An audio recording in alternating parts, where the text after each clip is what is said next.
Nagwala ang coach ng Knicks mga idol, bulag daw ang referee. SGA ba naman na ang kalaban nila matatanggalan pa ng ngipin si Chet Holmgren sa ginawa ni Karl Anthony Towns. At kakabalik lang na player ng Knicks muli na namang na-injured sa club nito. New York Knicks versus the OKC Thunder marquee matchup. First possession ng OKC Thunder, tres kaagad ni Lu Dort at former Knick Isaiah Hartenstein with the alley-oop slam dunk. Shai Gilgeous-Alexander mga idol, pinagpag naman ng depensa ni Josh Hart, spin cycle and high off the glass finish for Shai.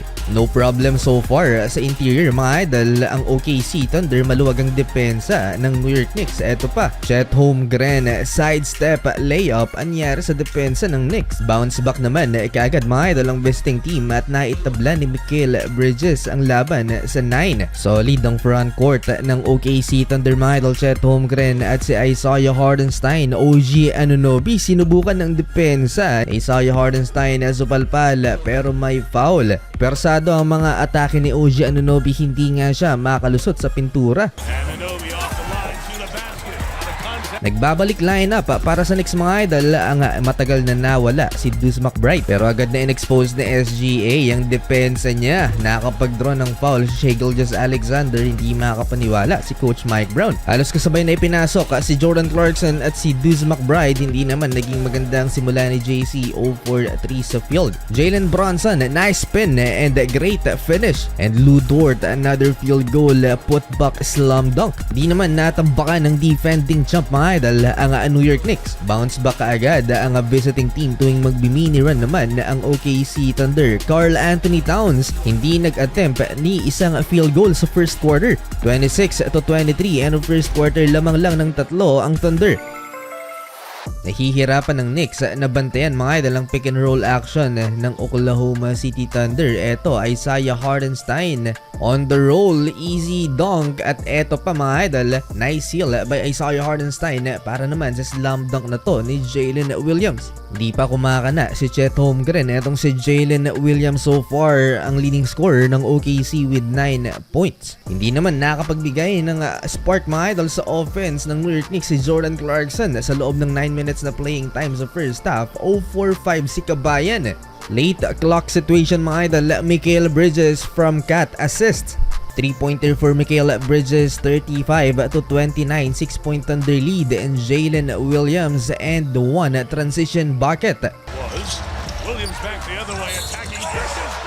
Naapakan pa niya ang cameraman pero hindi nabitawan ang mamahaling camera. Si Jose Alvarado ang spark plug ngayon ng New York Knicks off the bench. Back-to-back triples for Jose Alvarado para muling idikit ng laban, 40-39, 1-point Thunder lead. Dikit ng laban mga idol, tabla lamang ang nangyari. SGA off balance shot and Jalen Brunson with the 3-point top of the key answer. Tinatarget ng Oklahoma City Thunder si Karl Anthony Towns sa depensa ng Knicks dahil liability so far si Cat at ginagawang target practice ng home team. Well, sa first half mga idol, the Oklahoma City Thunder cooked Karl Anthony Towns. Eto pa mga idol, J-Dub fade away kontra kay Cat. Great first half performance naman for Josh Hart, 3 3-pointers, 9 points. Daig pa niya si Karl Anthony Towns and Mikal Bridges with 10 habang si Jalen Brunson ang leading scorer mga idol ng New York with 16 points. Pabagal ang reaksyon sa depensa ni Karl Anthony Towns kaya laging nalulusutan Josh Hart mga idol to end the first 2 quarters. Buzzer beater, pull up 3-pointer. 53-52, 1 point OKC Thunder lead.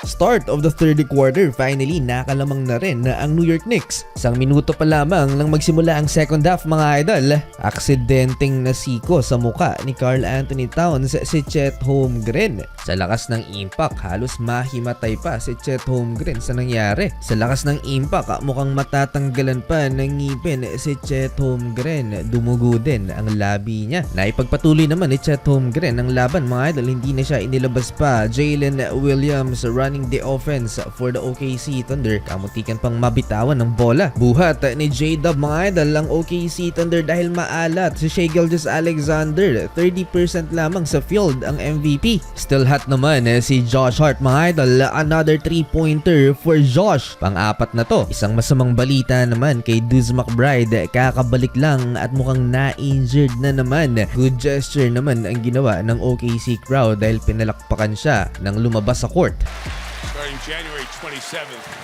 Maiiyak na lang talaga mga idol ang player kapag ganito ang nangyayari sa kanyang career. Bumalik ng locker room si Duz McBride with injury. Lalo pang naging short ang rotation ng New York Knicks dahil wala din si Landry Shamet. Balik sa court si Jordan Clarkson na biktima ng unstoppable move ni SGA si JC. Foul on Clarkson, 2 free throws for SGA. Kalahati sa 15 points ni SGA ay nagmula sa free throw. Dahil sa mga calls na pumapabor sa Oklahoma City Thunder mga idol, nagalit na si Coach Mike Brown. Harap-harapang sinabihan ang referee dahil bulag at parang hindi daw nakikita yung foul. Technical lang coach ng Knicks mga idol, buhay pa naman ang visiting team dahil sa kanilang 3-point shooting. Josh Hart again and Jalen Bronson back-to-back triple for New York. Tino-double team na ng New York Knicks mga idol sa SGA pero kahit maigpit ang depensa, nalulusutan pa rin ng MVP. Last 35 seconds mga idol bago matapos ang third quarter, nakapag-draw pa ng foul si SGA. 3 free throws. Well, ginagawa din naman to ni Jalen Bronson pero hindi ngayon. 20-point game for SGA. Tuloy ang streak mga idol. 84-78 lamang ang Thunder going into fourth and final frame. May nag-iisang field goal naman sa third quarter si Jordan Clarkson laban kay SGA. May contact daw pero bakit walang foul? Nagkatuwaan naman mga idol ang two former Laker Josh Hart and Alex Caruso. Bawing-bawi naman mga idol si Karl Anthony Towns dito sa second half. Monster 17 rebounds and 10 points. Double-double for Cat. Kinain ni Big Cat mga idol ang depensa sa interior ng OKC Thunder. 7 offensive boards. 92-91 halfway through the fourth quarter. Another and one basket naman for Karl Anthony Towns and Alex Caruso to stop the New York Knicks run. 3-point basket, much needed. Like it this year. Caruso hits the three. After 20 minutes of playing time mga idol, nilabas down the stretch si Jordan Clarkson with only 2 points at 1 out of 6 sa field. Pero positive naman ng plus or minus di kabayan. Clutch baskets ng MVP. Takeover mode sa SGA Lobo sa 9 points ang inahabol ng Knicks sa crunch time. 9-0 run for the Oklahoma City Thunder mga idol dahil kay Shai Gilgeous-Alexander. Dinagdagan pa yan ni Chet Holmgren sa final 2 minutes. Final 2 minutes mga idol sa fourth quarter, nilagay ulit sa free throw line ng New York Knicks si Shai and Alex Caruso. Nice backs out kay Karl Anthony Towns. Siya lang pala ang susi para mapigilan si Cat sa ilalim. Well, panalo mga idol ang defending champion. 30-point game for Shai Gilgeous-Alexander.